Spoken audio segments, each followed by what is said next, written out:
Hello everyone, today I will show you how to create QR codes in Canva. And here's how it is done. Log into Canva. Open your Canva account or sign up for free if you don't have one.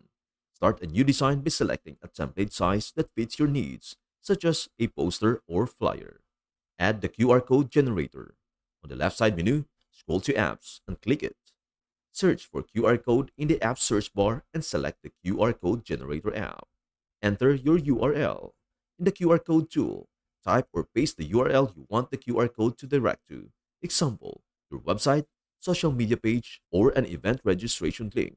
Click Generate QR code to create it instantly. Customize and position. The QR code will appear in your design.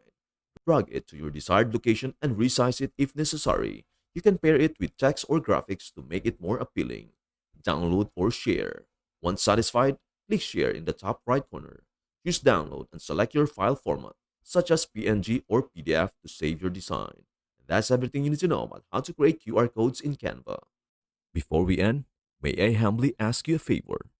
Please do like, share, and subscribe to our channel. This means the world to us.